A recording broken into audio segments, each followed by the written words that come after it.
Good morning and welcome to the NBA Daily. I'm Dave DuFour here with Es Baraheni at the NBA Finals. Coming up, the Pacers win another crazy game. Happens to be game one of the finals. We were here. We're going to talk about it. Then we got Anthony Slater with all the fallout from the postgame.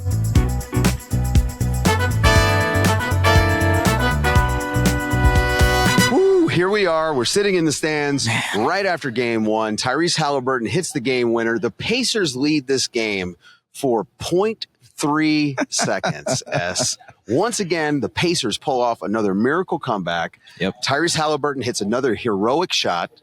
And this is what we get for doubting the Pacers. So this was one of the most absurd games that I've watched live ever. Just thinking about the way that we were for the majority of this game, we were saying, look, what an OKC masterclass. This is exactly what they were brought in to do. The turnovers. I mean, they forced Indiana into, 25 turnovers in this game, 24 turnovers in this game. Yeah. The way that they were able to wreak havoc on the Pacers to the point where they didn't like to dribble. Right.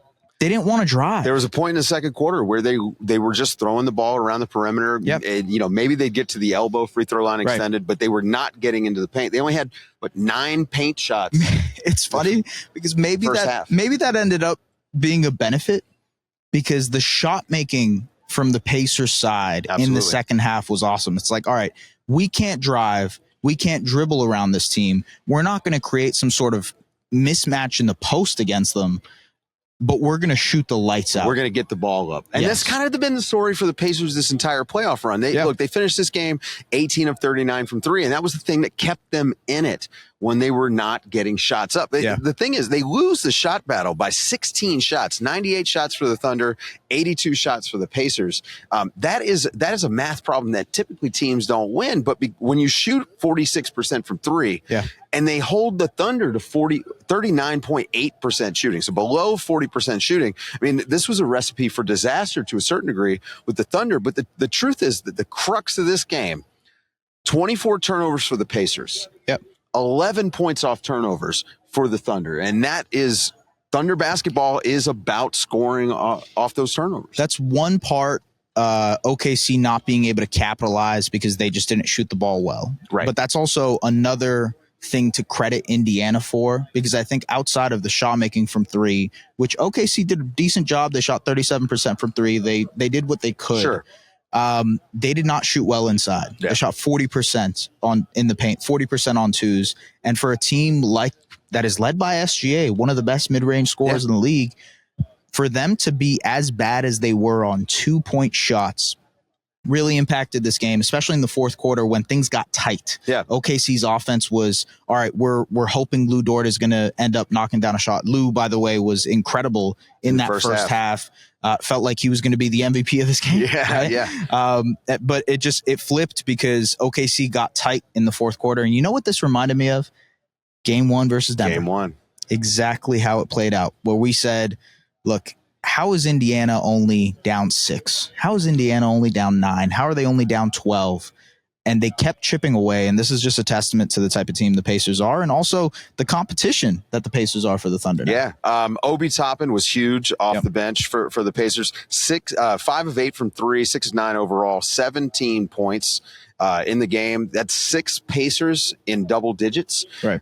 Whereas when you look at the Thunder, I mean, really the majority of the scoring done by Shai Alexander, 38 points, but it took him 30 shots to get there. Yeah. Kind of an inefficient night for him compared to what we're used to. What did you think about the way the Pacers guarded him? Again, I think in that fourth quarter, they really shaded him on drives and forced everybody else to be the shot maker for them. And look, we saw it in Minnesota where Chet and J-Dub rose to the occasion, right? I thought those two could be much better. J-Dub was 6 of 19, Chet only 2 of 9. The way that Chet wasn't really aggressive in this game whatsoever. I thought he was pretty quiet for the most part, and J-Dub had a few looks but didn't knock them down in the fourth. And like you need them to rise up in these moments. It's the NBA Finals, right? The thing is, like with Chet especially, I thought that there were more opportunities for him to attack off the dribble when they were closing out hard on the three ball, which, again, he only took 1 3 in the game. I'm not sure why the Pacers were closing out on him so hard, but he really only had that one drive where he drew free throws. And again, this is something that I expected to see more of, especially in minutes where he was out there with, if Obi Toppin was guarding him or whatever, because, he can put the ball on the floor, get him in foul trouble, and get him out of the game. They like to use Obi Toppin as that fastball off the bench. And if you can get these guys in the mud, maybe you throw them off their game. But if I had just stopped watching it at halftime, I would have expected this to become a blowout in the second half. Yeah.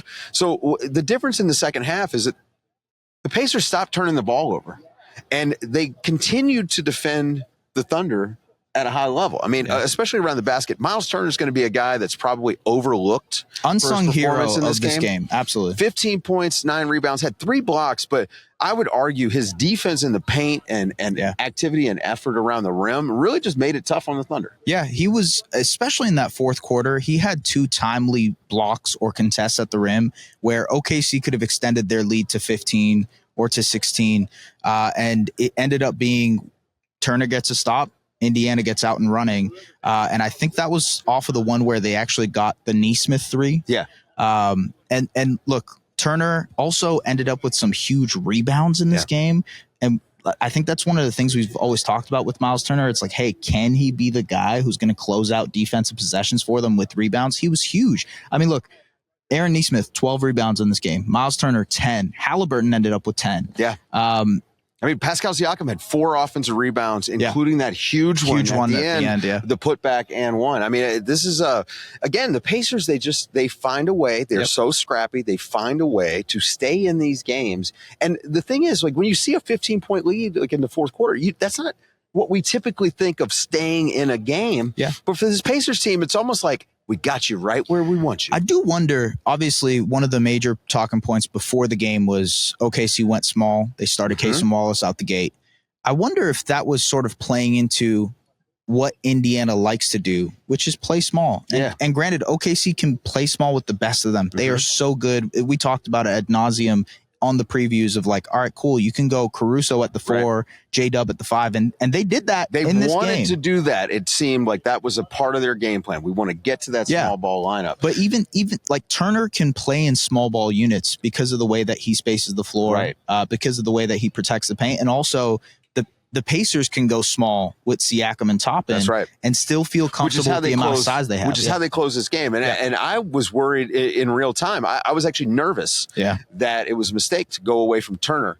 But it felt like down the stretch, like they just had all the momentum, and Obi Toppin was a huge reason why they had so much momentum. Him hitting those big threes, and just his general energy off the bench, I feel like just gives them, again, he's their fastball. He comes in and he's just running faster as a big. You got to keep up with him, and it opens things up. I thought in the mid range, like getting out and I think getting Haliburton on the move off the ball when you have Toppin out there, because you've just got to keep an eye on him at all times. It opens up the floor. That's also a huge point to talk about with Andrew Nembhard. Right. Because in the fourth quarter, yes, they were getting Hallie off the ball because Indiana was switching any type of action, or the OKC was switching any type of action that Hallie was trying to do with pick and roll coverages or whatever on the ball.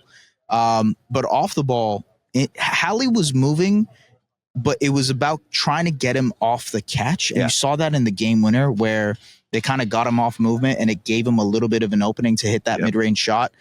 Also, Nembhard, what a shot maker. Amazing. Like the huge shot to cut it to within 3, down, what was it, like 2 minutes left in the game, over Shai. He kind of feels like he's over dribbling at this point, and it's like, this could be the game right here.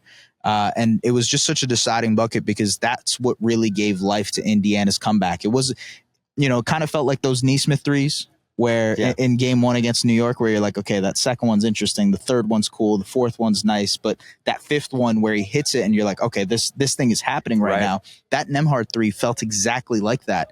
Indiana to the just point doesn't that die. I think he felt the same way too. He came back down and a little lost in the sauce. But again, this Pacers team, they continue to make big shots. They just down don't the stretch, die, man. they never die. Yeah, they just like I have a stat from Kuthika, who is like this classic. is the unofficial NBA Daily stats and info. Absolutely. Okay, so Indiana has come back from down 15 5 times, the most comebacks in a single postseason in the play-by-play era.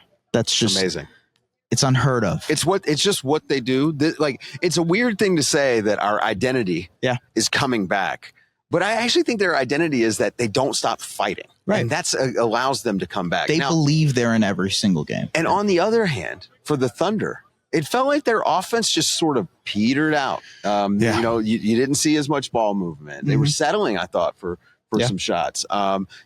Shai misses a couple jumpers that he typically would hit, right? Yeah. Let's think ahead. Game 2. Okay. If you're the Thunder, do you do anything differently? I feel like that's showing too much of your hand at this point, freaking out a little bit if you end up going back to the double big, right? Because now Indiana probably feels more comfortable. They're like, all right, we want you to go back to that small ball lineup, It's kind of weird because I think that second half was more indicative of how the Pacers want to play because they didn't turn the ball over as much. They felt a little bit shook in that first half in terms of the atmosphere and the crowd. And by the way, like this was one of the best crowds I've ever witnessed. Yeah, a lot of fun. And the way that Indiana drained this crowd with that Hallie shot, it really took away what they could do in terms of what offense they could get. OKC. I think one of the things I'm looking forward for with OKC is like, all right, they punched back in a major way against Denver, won by 40 plus. Yeah. Right? They've had a 40 plus point game in Minnesota as well. Mm-hmm. Can they come back and defiantly answer? We've seen that they've been able to do that for the most part, but can they do it again? That's a good question. We'll be back after the break. Anthony Slater's got all the fallout from the locker room.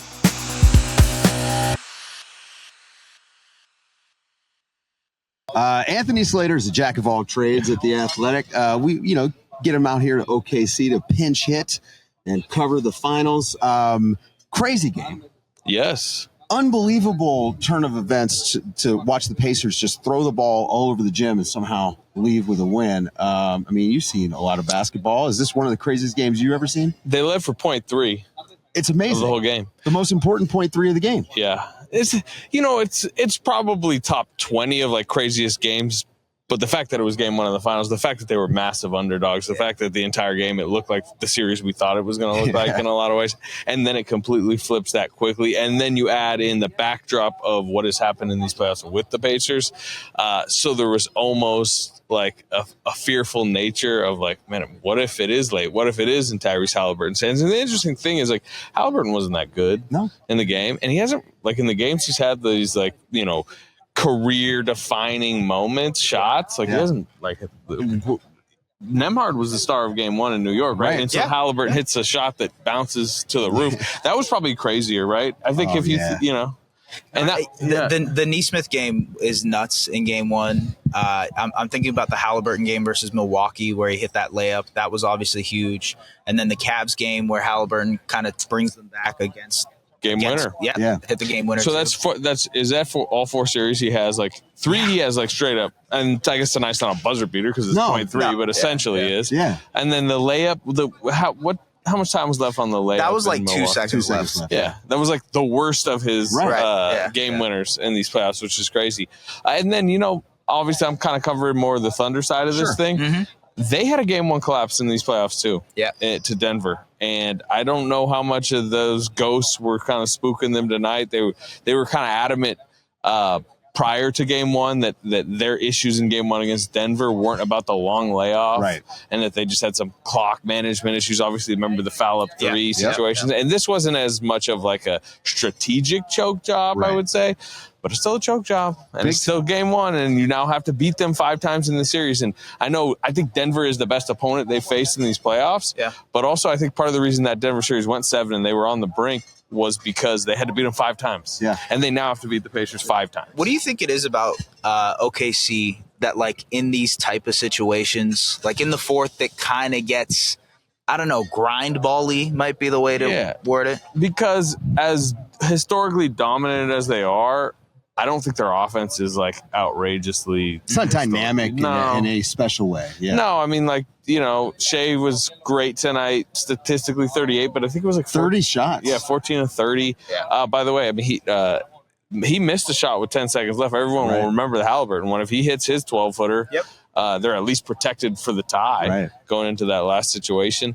Jalen Williams wasn't spectacular offensively. Chet Holmgren had a bad game. Stinker. 2 of 9. Yeah. But he's a +4 because it's interesting. They start Grayson Wallace. Right.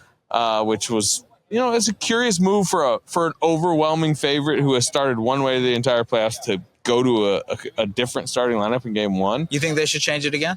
I don't know because, I asked Dagnall about it post-game, and his point is, this is who we are, part of their identity. We started 125 different ways this year. Wallace started 40-something games. I almost think they lean into this idea of, they don't have this firm starting lineup. But I think they were up 8 when they took Holmgren out with 3:20-ish to go. Yeah. They go small, no center, which clearly their thought process going into the series was small was the way to go. That's an advantage, yeah. Mm-hmm. But they lost the game small tonight. Right. I don't know how much they'll look at it and believe that because they went small they lost. Yeah. But it is interesting. I don't know. Hartenstein really was great off the bench. 9 points, 9 rebounds, 17 minutes, +2 in 17 minutes. That's really low. Holmgren 24, Hartenstein. They played really small throughout the game. Very small. Yeah, they had a lineup where it was basically no Chet, no Hartenstein, and then it was just Caruso, J-Dub. That was Isn't the lineup that Indiana kind of took over. Did that? You almost think your overwhelming 68 win team from the superior conference at home would overthinking it. Yeah, it's we'll adjust later if you force us to. But okay, but here's the thing: the Grayson Wallace start in the first half. If I only showed you the first half, you'd say, "Oh wow, this is amazing." You see adding that extra guard, sort of who can apply ball pressure, who can play passing lanes. I mean, the switchability, the way that they were guarding Haliburton, where they were pre-switching off the ball, bringing Dort up on the screener. I thought that all of that was excellent in the first half, and you can only do that if you start Grayson Wallace. So, they turned him over 19 times in the first half. You asked, have I seen some of the stuff that we saw tonight? Have you guys seen 19 first half turnovers? They're the first team, I believe, ever to have a turnover ratio the way that they did and still win a game. In the playoffs. Also, have you seen the points off turnovers? Yeah. Very That's low. the Thunder's probably their biggest issue. I think it was 11 off 25. Yeah. Yep. That's unthunder, right? Absolutely. Because it's not only that they turn you over, it's that is how they generate offense offensively. So kind of a weird game. I think if you're the Thunder, you're leaving tonight deflated. Clearly the crowd was, but I bet Vegas still has them as favorites of this series. Oh yeah, probably pretty significantly. Well, can Obi Toppin hit 6 out of 9 threes? That's what he was, 6 of 9. 6 of 9 from 3 plus 13. But they've been doing this all playoffs. They have, and Obi Toppin has sort of been their fastball off the bench. He's the guy that flies up and down the court. He catches lobs, and he's hit threes during this playoff run. Now, 6 of 9. I don't think anyone would expect him to do that again. No. But when you look at Pascal Siakam didn't really have that big of a game. 19 points, but didn't feel like he was the presence that he usually is. He had a big rebound late, that air ball rebound. Yeah. And, again, Haliburton obviously has the jumper. They made plays late, but you didn't look at Indy's. They have 6 guys. They have no 20-point scores. Right. As I'm looking now. 6 guys obviously in double figures, but no 20-point scores. There was not a spectacular performance. Although you mentioned it, Toppin hitting 5 threes. Yeah. But they did what they needed to do. I thought the Nembhard step back, that was insane. Insane. The dribbling moves before the 3. There's not for a lot guy of guys who goes 4 of 11 and that at that point he's 1 of 5 from 3 to be he thinks he's Damian Lillard all of a sudden. He shot 26% from 3. Yeah, in the regular season, he shot 26%. That was he turned it up. That was a star level, I said, a hot Damian Lillard in Portland type move. And then came back and did it again. And missed. But he definitely was the confidence. I guess you earn it. I don't know. It'd be an interesting night. What'd y'all think of the crowd? You know what? We talked about it in the first half of the show. Excellent crowd. I believe that this is a really great place to watch a basketball game. Yeah. The lower bowl, the way that they sweep it is great. So loud. But then the stark contrast between how loud they were, I mean, hitting like 105 decibels on my watch, I was getting that warning, to just completely deflated. Where does this rank for you in terms of crowds you've seen? Because Peak Warriors was incredible. Peak Warriors and Oracle was incredible, and also I covered the Thunder in the Durant years when it was like that more like early organic version, and maybe I'm biased, but I preferred those early Thunder crowds that were just like basketball showed up in the prairie, and they were just like stunned by like Kobe Bryant is here. This is unbelievable. Those I've always felt those were like the best crowds, but I mean, as far as league wide, this might be number one. Boston, like the really drunk 9 p.m. Boston crowds for the 22 finals I went to, Warriors Celtics, like that was really loud too. Yeah, that was like a vulgar. What about Sacramento? Crowd. This like is that Kings playoff run.